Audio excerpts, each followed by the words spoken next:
Mommy, wake up, wake up. My daughter shook me gently, her face full of worry. Sarah, what's wrong? I asked, rubbing my eyes as I woke up. Mommy, I think you shouldn't be with Daddy anymore, she said urgently. I was wide awake in an instant, confused by her words. What do you mean? I asked, trying to understand. Sarah explained that she thought it would be better if Dad and I split up. Why would you say that? I was shocked by her suggestion, but as she explained, I realized she had a point. My name is Emma Simpson, and I'm a 34-year-old mom who works full-time. I sell insurance for a big company. Balancing work and taking care of Sarah, especially since I have to drop her off and pick her up from daycare, is tough.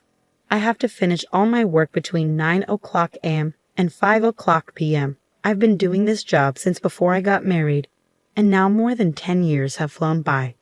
I've worked hard and earned my place in the company. Even though I have a family, I can't afford to slack off at work. Why do I work so hard? It's for my daughter, Sarah.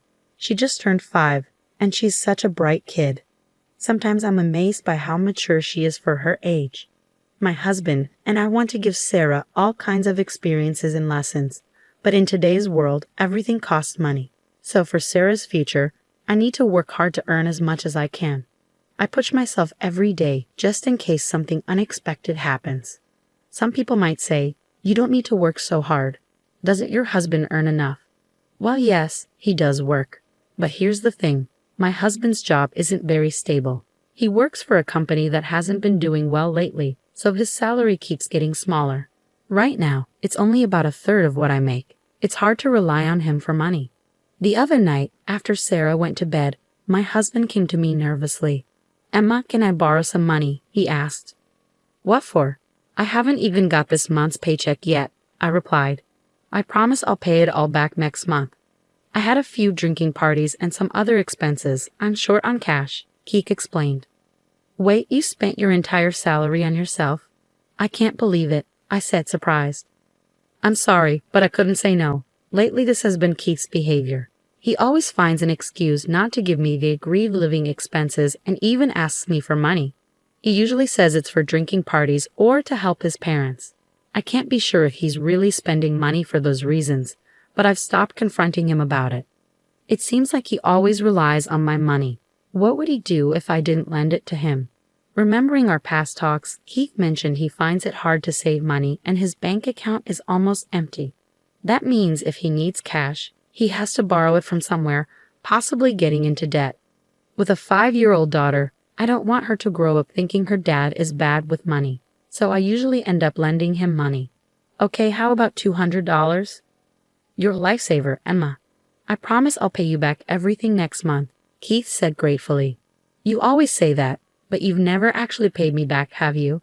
I replied, feeling frustrated. Well, I'm sorry.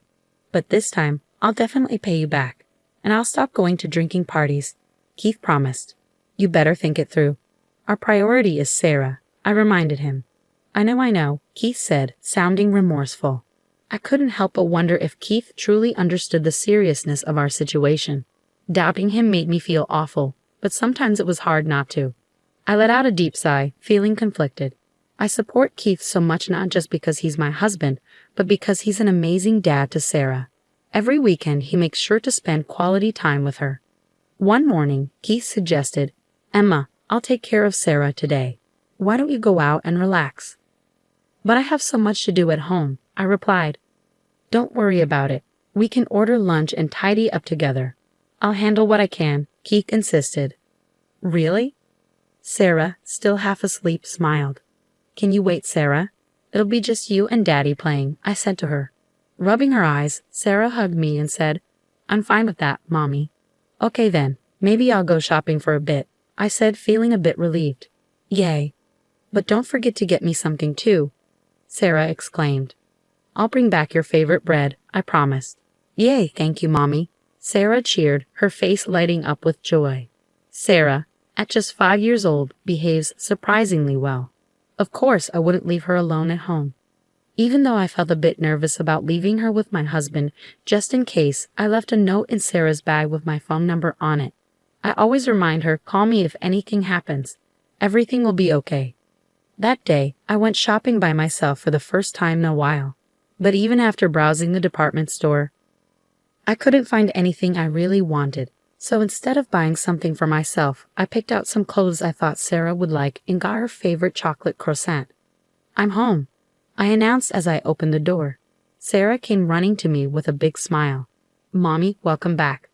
How was shopping? Did you have fun?" "I'm back, Sarah. It was nice to have some time to myself. Here's the surprise I got for you," I said, handing her the treats. "Wow, a chocolate croissant and new clothes too. Can we have the croissant tomorrow morning? Wait, where's Daddy?" "Oh, Daddy's out on the balcony talking on the phone," I replied. "On the phone? Who's he talking to?" I wondered aloud. When I peeked out onto the balcony, I saw Sarah was right. My husband was happily chatting away while smoking. When I tapped on the window, he looked surprised and quickly ended the call, asking, "You're back already?" "Yeah, I'm back. But who were you talking to?" I asked. "Oh, it was just work stuff," he replied casually. "You left Sarah alone inside the house?" I asked, feeling a bit frustrated. "I'm sorry it came up suddenly." "Sorry, Sarah," he apologized, looking sheepish. Sarah looked disappointed and said, "Mommy, did you know? Daddy said he'd play with me, but he was on the phone a lot today." "Really?" "Yeah, you're right. He promised we'd read a book together." I confirmed, feeling a bit let down. When I looked at my husband, he seemed regretful. That night, we had dinner together as usual, and I bathed Sarah. Because I felt bad for leaving her alone during the day, I tried to spend extra time with her. After Sarah fell asleep, I had a serious talk with my husband. "Keith, are you really that busy? It feels like you're always on work calls, even on weekends." "Yeah, the workload has been crazy, and I've had to do a lot of overtime. So when I've been coming home late lately, it's because of work, not going out drinking." "Okay, it's because of work. But when you're on the phone, can you make sure to spend time with Sarah too? Work is important, but so is our family," I reminded him. "Okay, but Sarah looked really lonely. From now on, when I go out, I'll take Sarah with me. And if you're going to be busy with work, just let me know in advance," Keith promised. "Got it. I'm going to bed now," Keith said, bidding good night before heading to the bedroom with his phone. For the past 6 months, Sarah and I had been sleeping in the same bed more often, while Keith slept alone in the bedroom. Although I enjoyed sleeping next to Sarah, I couldn't deny that our time together as a couple had decreased. Keith didn't seem bothered by it, but as a woman, I sometimes felt a twinge of loneliness. Then, one night, "Mommy, wake up." Sarah's sudden voice jolted me awake. I glanced at the clock. It was 2 a.m. in the quiet darkness. Keith must be asleep in the other room. I sat up and asked Sarah what was wrong. "Mommy, I have a request," Sarah said seriously. "A request? What is it?" "I want you to break up with Daddy." "What?" Sarah's words snapped me out of my drowsiness instantly. "What did you just say?" "Mommy, I want you to break up with Daddy." Sarah had indeed said those words. Trying to mask my shock, I looked into her eyes. "Why would you say something like that?" "Because, Mommy, if things stay like this, you're in danger." "Danger? What do you mean? I'm okay." "But Dad, he wants to hurt you." "What happened, Sarah?" I asked, my heart pounding in my chest. Tears streamed down Sarah's face as she cried, but she seemed to calm down a bit when I gently stroked her back. "Earlier, when I got up to use the bathroom, I heard Dad talking on the phone in his room." "Really? What was he talking about?" I asked, feeling a mix of worry and confusion. "He said it would be good if something happened to you, Emma, so we could get the insurance money." "What's insurance money?" I asked, though deep down, I already knew. They were talking about hurting me on purpose. Why, Keith? Why would he say that? "Also, Daddy said, I love you on the phone, but not to you." "It was to someone else," Sarah added. "Don't worry, Sarah. I'll make sure everything's okay," I reassured her, though tears were welling up in my eyes again.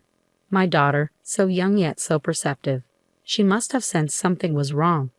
Children are often very aware of their parents' feelings and actions, even at a young age.